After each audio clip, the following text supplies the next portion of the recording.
Now for our story. Peggy Douglas and Bill Meade stood on the front porch of Aunt Mary Lane's little farmhouse outside of Wakefield. It was the first time they'd talked since Bill's marriage to Kitt Meade had been dissolved. The marriage which had caused so much unhappiness. It's wonderful to know there's nothing to keep me from... Well, that is, that my life is all clear again. It must be. I'm awfully happy for you, Bill. If you are happy. Happy, Peggy? I don't know yet. That all depends. Peggy. Yes, Bill? Yes, it's been so long since I felt free to tell you how it is with me. How it's been all along that... Well, now that I can, I don't know where to begin. I feel sort of scared. That's the way I feel, too. Do you? Oh, I've thought about it so much. And when I think about it, I get very eloquent in my imagination. Now the words won't come out. You don't need to be eloquent, Bill. Oh, but I want to tell you how lovely you are. How I've missed you ever since things went wrong. I've missed you, too, Bill. You understand, don't you, Peggy? As long as I was still married to Kitt, even though we'd separated, I couldn't tell you how I felt. I do understand. I wouldn't have listened if you had tried to say anything until everything was straightened out. And now it is. Oh, Peggy, I love you so much. Well, I can't even say how much. I always have. I can't make a big speech about it. I wish I could. All I can say is,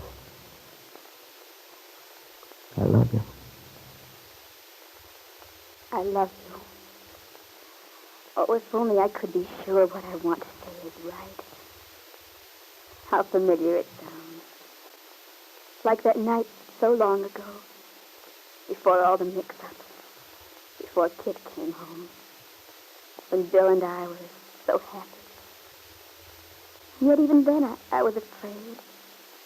So much a little girl and so unsophisticated.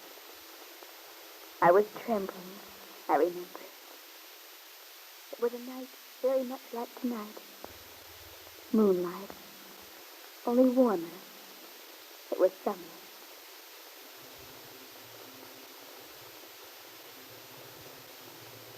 That's good answer, Miss Peggy. Oh, Bill, I don't know what to say. I'm not sure. Darling, there's only one way for you to know. No, Bill. Please, Bill. I love you, Peggy. Oh, sweetheart. Oh, Bill. Do you know now? Can't you say I love you, too? Yes, I do, Bill. I love you, too. Peggy.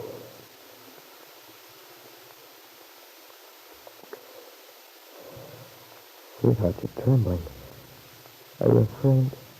Bill, my heart is pounding so. Yes, so is mine. Oh, but honey, there's nothing to be afraid of. We love each other. What's there to be afraid of? I don't know.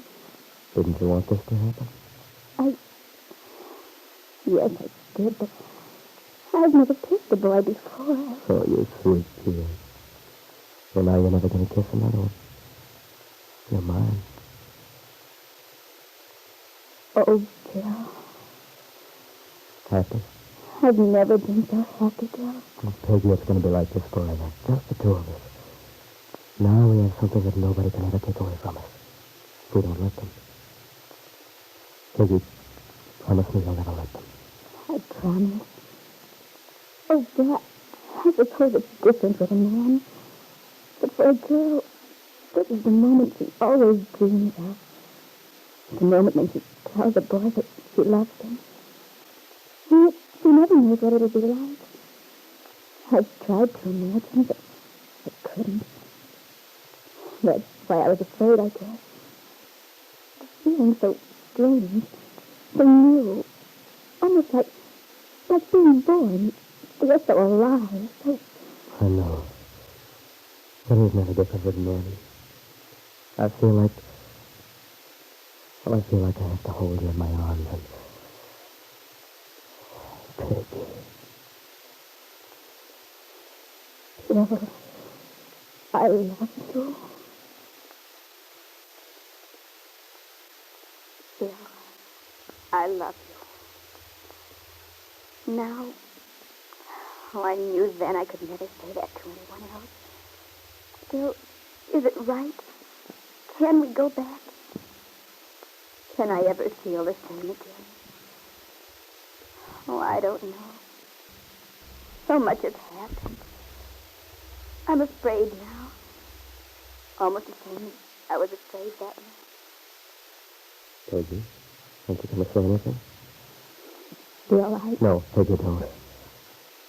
I love you. I always have and I always will. But I haven't the right to ask you if you love me. Haven't the right? Why, Bill? Because,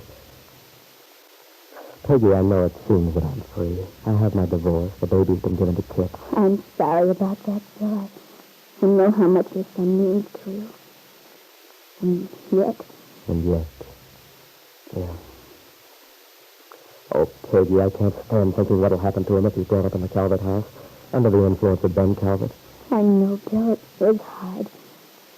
But at least he'll have the material things. Oh, yes, he'll have the material things. And he'll have opportunities that I could never give him.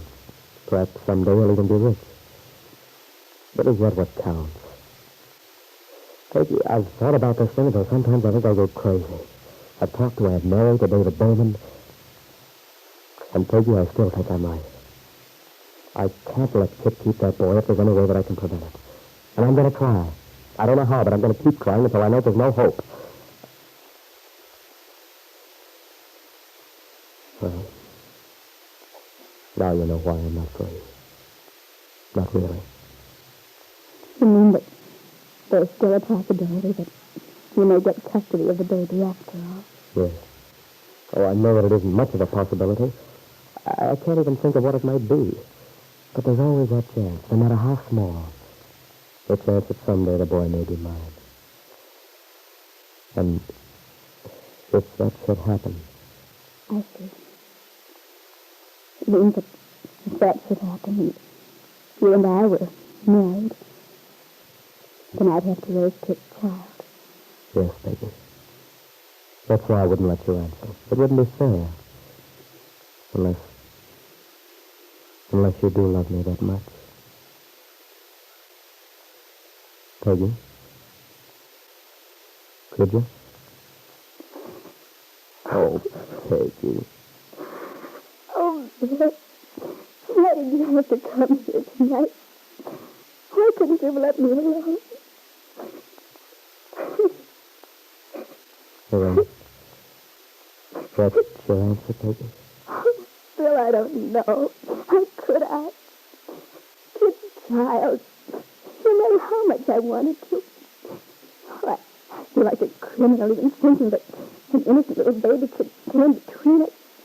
It made us suffer, maybe, because I'm not big enough to overcome a feeling against its mother. Well, I might even try. I say that I would, but I'm afraid. Oh, Peggy, I've been selfish. You're right, I shouldn't have come here tonight. I don't know what I expected. A miracle, I guess. Well, I better be going. I'm sorry, Peggy. Will you tell Aunt Mary that the dinner was swell? And Randy and Lefty? Goodbye, Peggy. Goodbye, Bill. This was what Bill needed feared, and yet hoped against hope wouldn't happen. And yet he asked himself, what else could he expect?